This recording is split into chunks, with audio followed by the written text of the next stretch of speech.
The football has gone down and the basketball has gone up and into the hoop as the Ohio State basketball program, both men and women, have been the talk of the town, but for different reasons. Welcome everyone back to Unfiltered, where we break down the top Ohio State sports all the way down to our latest predictions in just 10 minutes. The clock starts now. Well, first and foremost, thank you everyone for tuning in back to Unfiltered. Our last episode reached 400 views, guys, which is amazing, but it wouldn't be possible without the support and love of you all, so we greatly appreciate it. Guys, do you have any thoughts on that? Yeah, thank you guys so much. I really appreciate it. Thank you, Dad, for continuously watching. Appreciate it. Thank y'all. Thank you, Mom. I know you are showing the videos to everyone. In Texas? Thank you. In Texas. But yeah, thank y'all for the support. It means a lot. Yeah, just thank you guys so much, friends, family, anyone. It really means a lot to us. Strangers. Yeah, we appreciate it. And so going back, speaking to last episode, we left off by talking about the AFC and NFC championship game, which was wild. As a reminder, if you didn't know, now you know, the Ravens and Lamar Jackson lost to the Kansas City Chiefs, and Lamar just won the MVP last night. So congrats, Lamar. And the Detroit Lions blew a 17-point lead to the 49ers. A 17-point lead. Yes, you heard me correctly. So guys, what game, in your opinion, was the craziest, was the most shocking game to you? I have to say the Detroit Lions game because I did not want the Niners to win. Detroit was up. I was like, okay, it's done. And then they lost just like that. Yeah, I have to say the same game. I also did not want the 49ers to win. I'm really upset about that. But, the Lions had it. And, I went to go get food. I was like, they're going to Super Bowl. It's fine, I can leave. I come back with my food, and they lost. And I was like, what? How do you blow that lead? But, yeah, I mean, that was the one that shocked me the most. I wasn't really shocked by the Chiefs or Ravens, but Ravens and Niners, that got me. Yeah, I have to echo you guys. I didn't watch the game closely, but I got the notification that Detroit was up, and I was like, oh my God, they're going to do it. It was like halftime or something. Came back, got the notification, 49ers had won. I was like, what happened? I couldn't believe it. It seems like we all wasn't really watching closely, but we were, and when we left for 5 or 10 minutes, the game just blew open. I don't know what happened, but that game's ended, thankfully, and the Super Bowl is around the corner. So let's first start off with Ohio State basketball. We'll get back to the Super Bowl a little bit later, but let's start off with the women's basketball team. Ohio State is the number 5 team in the nation, and they haven't lost a game since the 2024 season began. This is crazy. It is wild. They've gone on a 10-game winning streak with a 20-point win against Minnesota last night after losing 3 games, 2 of which were against top 20 teams in UCLA and USC. The Buckeyes literally flipped the script heading into the new year. They've defeated 2 top 10 teams, and both then number 10 Indiana and number 2 Iowa, which, by the way, required the upper-level seating of the Schottenstein where the Buckeyes play at to be sold out. They sold out against Iowa and set a new Ohio State women's basketball record with 18,660 fans, which is the largest indoor crowd for an NCAA women's basketball game this season. Let's give a round of applause to this team.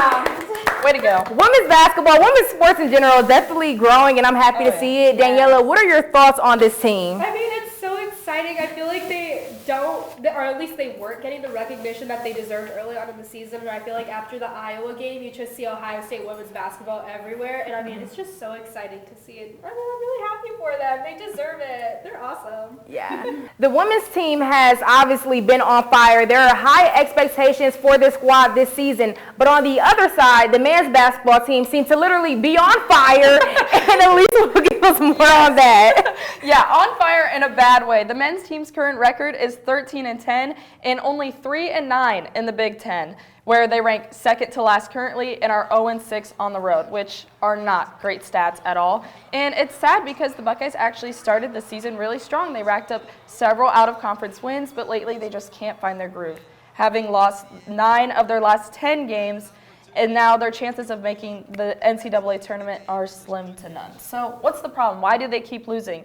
Well, the biggest thing for the Buckeyes is they keep blowing leads in the second half. They will be playing great, have momentum on their side, but they come out of the locker room looking like a completely different team. And a lot of people think that it's because of poor defense, poor coaching, talent. I don't think it's talent. I mean, their roster is fairly young, but a lot of those players have experience, at least a year under their belt. They've proven that they can score, but it's just not working. And others claim that maybe it's the fan base, like the men's team kind of struggles to get fans out to the shot sometimes, but I don't think it's that either. I don't know. What do you guys think? Do you think it's the players, the venue, the coaching? What do you think? I think it's the coaching. Like overall, like I feel like it all leads back to the coach. I feel like you have like a lot of 4- or 5-star recruits on the team. I mean, they're all like pretty well developed. They're all very talented, but it's like, it's up to the coach who are you going to put in out there? Like when you are down, like how are you going to get out of this flunk that you're in right now? Like, I think it all leads back to the coach, and also you could play anywhere, okay? Like I played in my high school gym. Yeah, like I feel like the shot, I mean, at least you have a facility to play in. Like I think it is the coach though that is the problem. Yeah, and Ryan, you mentioned it doesn't matter where you play at. Ohio State has some of the best facilities in the nation. Exactly. So the shot is not the problem. Yeah. Let's stop. Yeah, exactly.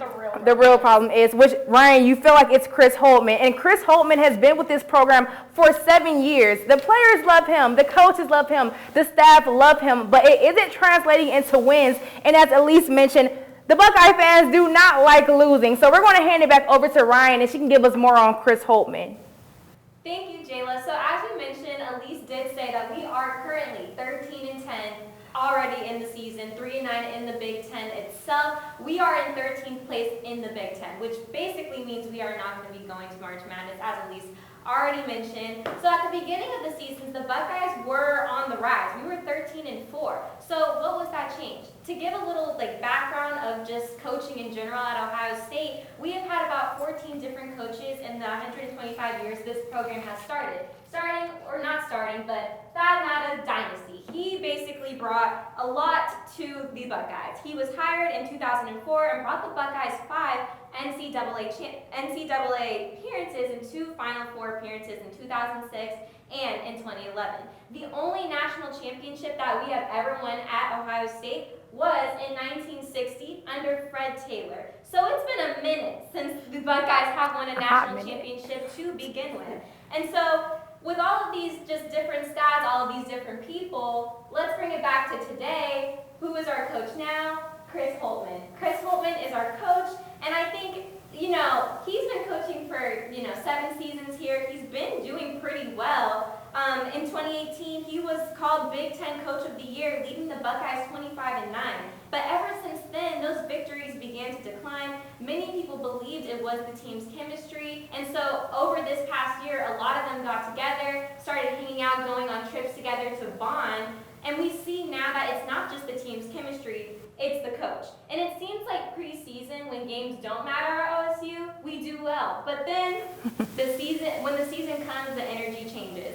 So the recruits are strong, the energy is, decent, but I do believe it's the coach.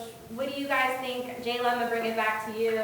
Yeah, Ryan. So as you mentioned, Chris Holtman may not have a job next season, and it's unfortunate, but this is the world of sports. If you don't win, you're going to get replaced. But luckily for Buckeye fans, they have head coach Kevin McGuff, who is leading this Buckeye squad, the women's Buckeye squad, and Daniella will give us more on that. Yes, so the new rankings just came out a few days ago. The Buckeyes are now ranked number 5. They were previously ranked number 8 after beating the number 10 ranked Indiana women's basketball team. And with March Madness coming up in just a few weeks, nothing is set in stone on whether the Buckeyes are actually going to be in attendance for that, but you have to wonder and assume that they more than likely are if they continue on the streak. What are y'all's thoughts on it? Yeah, the Buckeyes have showed up and showed out, and so has another player in sophomore forward Cody McMahon. She had a career-high 33 points against Iowa. She put their whole defense in a spin cycle. She loves that spin move. She's picked up her play since Christmas break. Even head coach Kevin McGuff said it. Offensively and defensively, she is getting after the ball.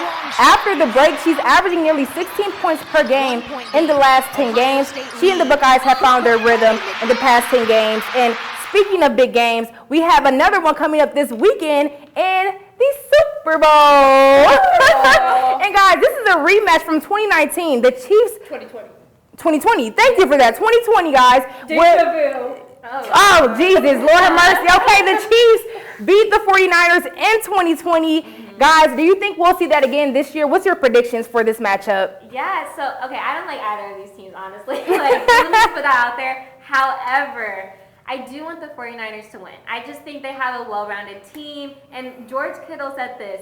He will be back. And he is back. And I think he's going to get his That matchup revenge between this him and time. Kelsey? I don't know. I'm going to go with the 49ers. We'll see what Brock Purdy is made of. Give us a score. Ooh. Oh my God, wait. High score, low I feel score. like it's going to be low scoring. Okay. Because the defense is going to be tough for both, I feel like. I Okay. just don't know what, but I think it's going to be low scoring. Okay. Yeah. Going off of what you said, Ryan, I don't like either of these teams. Honestly, I really don't. But one thing that I do like about the 49ers and that I admire about them is Brock Purdy. You know, he had like the whole Mr. Irrelevant thing going on. And I think it would be really great for him to win that Super Bowl. But I still can't root for the 49ers. I'm going for the Chiefs. Okay. I'm going to have to disagree there. I love the whole Brock Purdy story. I think it'd be great for him to just get this Super Bowl win, really just complete his little Cinderella story. And I have to go 49ers because of Nick Bosa, Chase Young, Buckeyes. I love them. So as far as score, I'm going to say 24-17 49ers. Wow.